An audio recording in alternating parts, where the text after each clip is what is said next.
Og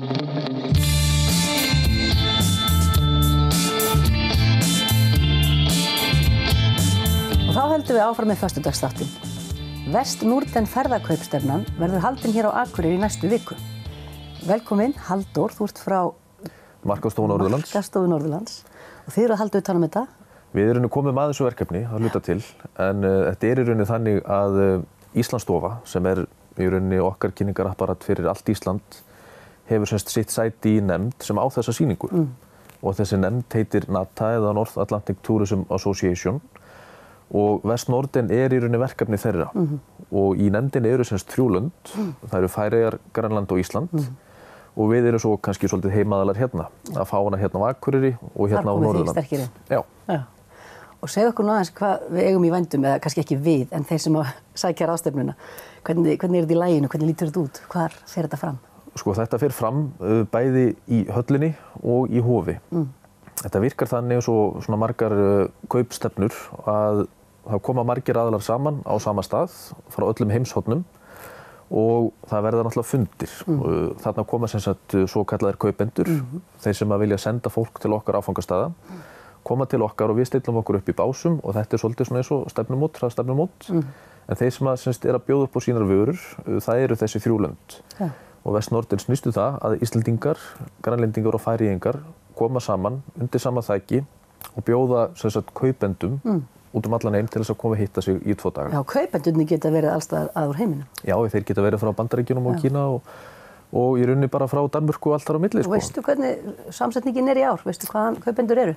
Já, þetta er náttúrulega frekar dreift. Bara eins og getur nú gerst þegar fólk vill koma til Íslands, þá eru margir sem hafa áhuga og hvað þá á Grænlandi og Færeyjum líka.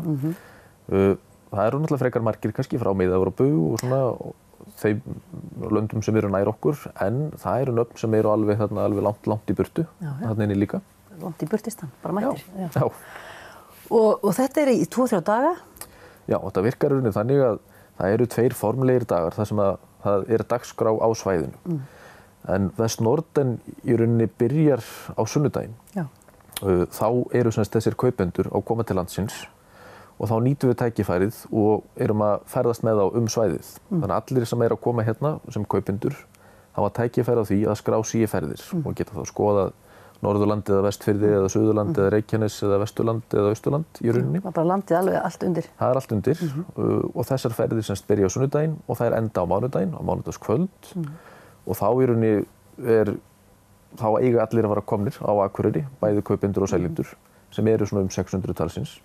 En svo á þriðjudaginn þá byrjar í rauninni sýningin sjálf.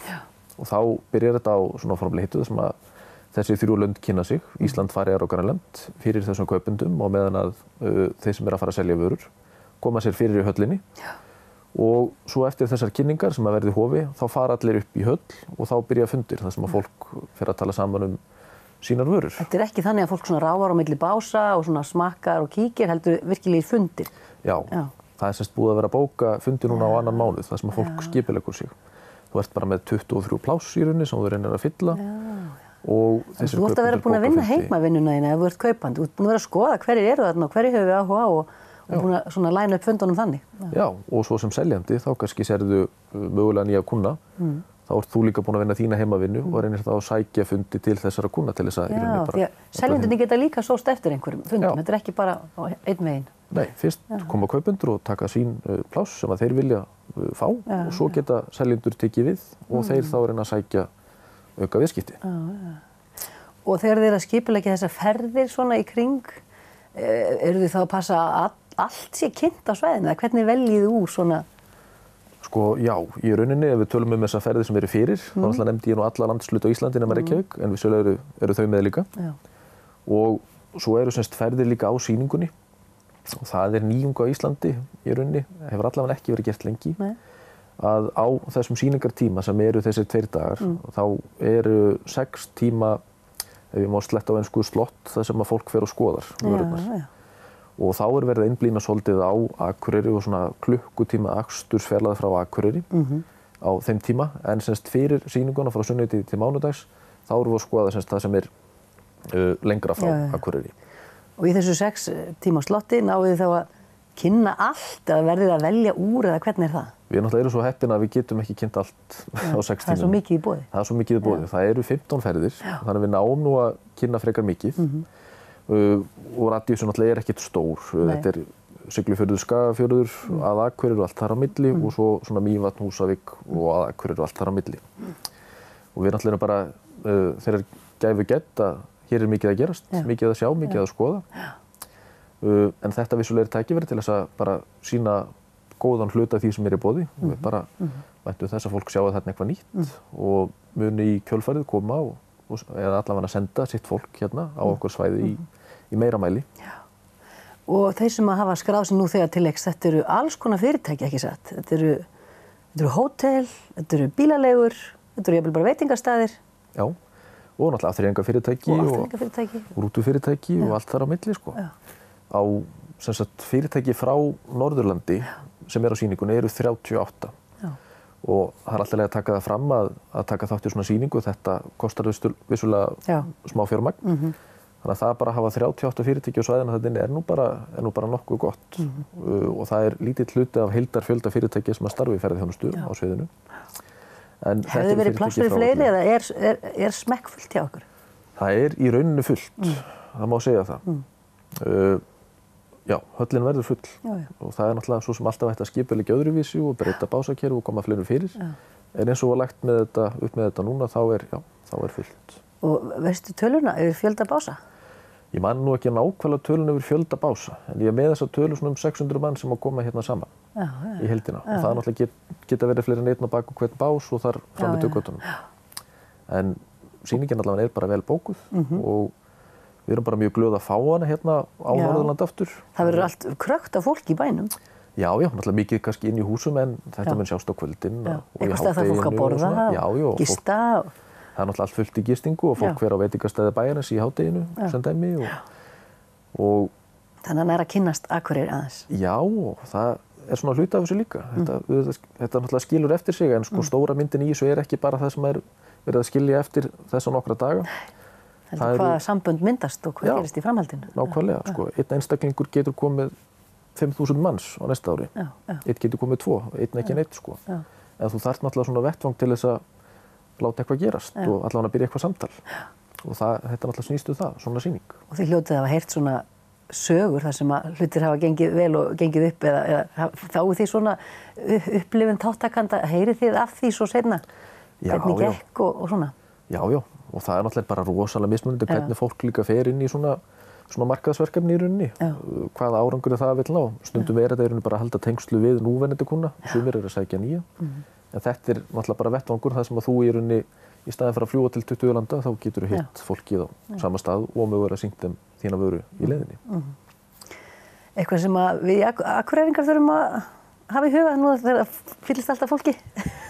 Bara brosa? Já, bara það sama alltaf. Það er bara að brosa og bara taka vel á móti náunganum og okkar gestum. Það er svo sem það sem Akureyri hefur gert alla sína tíð sem góður þjónustu bær. Bara það er gott að halda því bara áfram.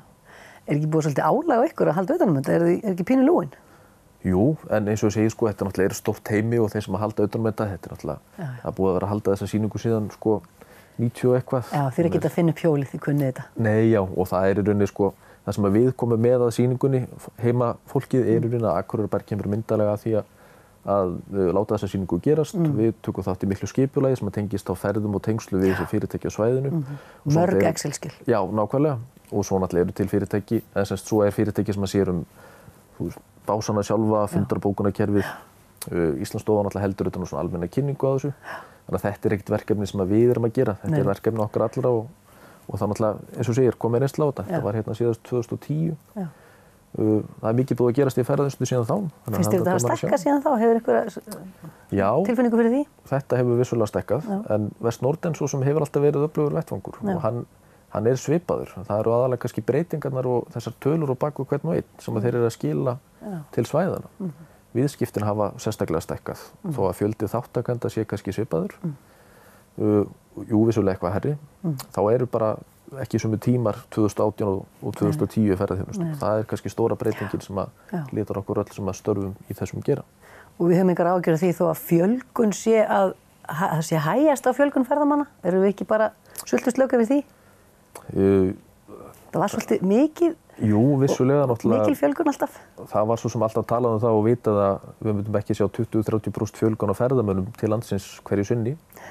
Við náttúrulega erum alveg slöku yfir því. Við erum náttúrulega með grein sem núna búin að stekka úr því að vera með 500.000 manns hérna í fjölda frá 2011 upp í tæplega 2,5 milljón núna. Já. Þetta ekkert slæmt. Það rosa vöxtur. En við náttúrulega erum alltaf að sækja. Við viljum ekkert endilega bara meira, við sækjum meira og betra og við náttúrulega höfum smá ágjörð því að Mið-Evrópa sé svona að detta niður. Þetta var stórkunni hjá okkur en við erum að sjá aðra hópa koma upp í staðinn. Þannig að það þarf náttúrulega bara að vinna með þetta eins og allt annað og bara mikilvægt að samtal ríkis, fyrirtækja og sveitarfélaga haldi áfram og sé gott og stefnir rétt átt.